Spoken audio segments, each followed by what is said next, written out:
আগামীকাল বিশ্ব পরিবেশ দিবস। ও বিশ্ব পরিবেশ দিবসে নবদ্বীপ হিন্দু স্কুলের পক্ষ থেকে একটু অন্যরকম ভাবনা চিন্তা আমরা একটা সুন্দর একটা প্রোগ্রামের আয়োজন করেছি।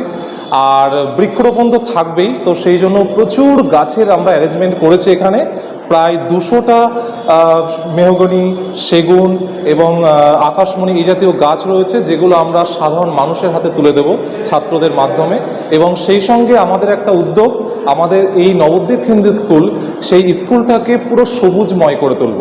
এবং সেখানে বিভিন্ন রকমের গাছ, যেমন সেখানে আমরা পলাশ গাছ আনিয়েছি, আমরা সেখানে কৃষ্ণচূড়া আনিয়েছি, দেবদারু আনিয়েছি, বড় বড় দেবদারু গাছ, এবং সেই সঙ্গে একাধিক আরও নানা রং বেরঙের বাহারি গাছ এবং সেই সঙ্গে বোগেনভিলিয়া গাছ, এগুলো আমরা লাগাবো, স্কুলটাকে সুন্দর করে সাজাবো।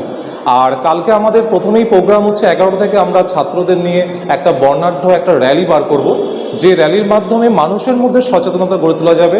এই যে পরিবেশটা আগামী দিনে আমাদের আগামী প্রজন্মের কাছে একটা সুন্দর যাতে হয়, ভবিষ্যৎ প্রজন্ম যাতে আরও সুন্দর হয়, সুন্দর একটা পরিবেশ তারা পায়, সে বিষয়ে সচেতন করার জন্য আমাদের এই র্যালিটা আগামীকাল 11টার সময় বেরোবে ছাত্রদের নিয়ে। তারপর সারাদিন ধরে আমাদের বৃক্ষরোপণ উৎসব এবং ছাত্রদের নিয়ে একাধিক নানা রকম পরিবেশ সচেতনামূলক উৎসব চলবে।